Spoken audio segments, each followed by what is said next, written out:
ऐसा बहुत कम होता है कि जब कोई फिल्म अपने विषय को एक मुहिम बनाकर चले और लोगों को इस मुहिम का हिस्सा बनाए। लेकिन सुई धागा एक ऐसी फिल्म है जिसने अपने लॉन्च से लेकर अब तक लगातार इस बात के प्रति लोगों को जागरूक करने की कोशिश की है कि देश भर में कैसे हाथ के कारीगर बेहतरीन काम कर रहे हैं। इसी कड़ी में मुंबई में फिल्म के लीडिंग कलाकारों के साथ एक खास इवेंट रखा गया, जिसमें देश के उन कारीगरों को सम्मानित किया गया जिनकी कला आज भी हम सबसे अछूती है।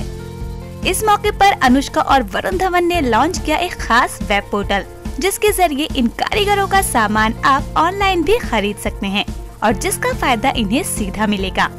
इस वेबसाइट के सिर्फ अंग्रेजी में होने के मसले पर ETV इनाडू इंडिया ने इसे बाकी भाषाओं में भी बनाए जाने का सुझाव दिया, जिसकी तारीफ मंच से वरुण धवन और अनुष्का ने की, जिसे फिल्म की टीम ने उसी वक्त मान भी लिया। वरुण और अनुष्का आपके ठीक सामने, प्रशांत ETV से। ये सुझाव है मेरा, अगर इस पोर्टल में या इस प्लेटफॉर्म पे नहीं है वो चीज़, चूँकि इसकी रीच बहुत सामान्य लोगों तक पहुंच रही है, बहुत ऐसे लोग जो शायद डिजिटल पोर्टल तक एक्सेस नहीं कर पाएंगे। ज़्यादा बेहतर हो अगर इसे बाकी भारतीय भाषाओं में भी उपलब्ध कराया जाए। नहीं, आप सही बोल रहे हैं, मतलब गुजराती में वेबसाइट बने या मराठी में वेबसाइट बने या जो भी दूसरे भाषा है हमारे देश की, हिंदी में, is that available that way?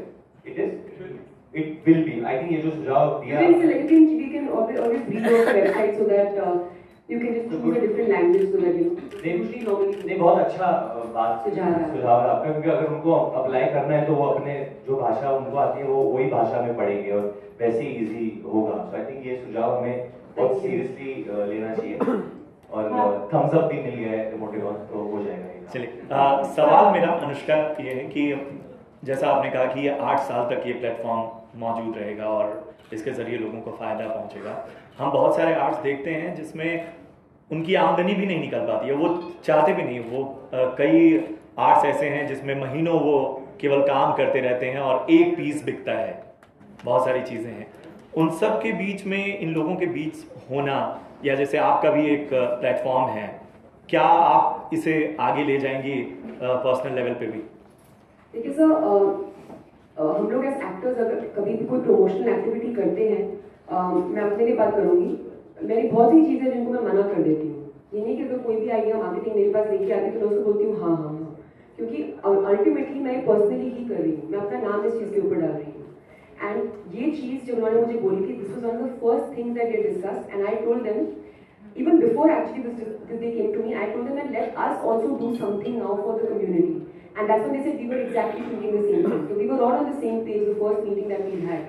So ये सारी चीजें naturally हमको आ रही हैं and we are doing it. And even in terms of मैंने बहुत बार पहले भी ये बात कही है कि जब भी मैं कहीं भी जाती हूँ, किसी लोकल जगह पे जाती हूँ, किसी जगह पे जाती हूँ जहाँ पे मैं पहले कभी नहीं गई हूँ और मुझे पता है कि वहाँ पे कोई पर्टिकुलर चीज़ होती है, क्योंकि मेरे कपड़ों में मेरा इंटरेस्ट होगा, तो मैं वहाँ से लोकली चीज़ें खरीदती हूँ।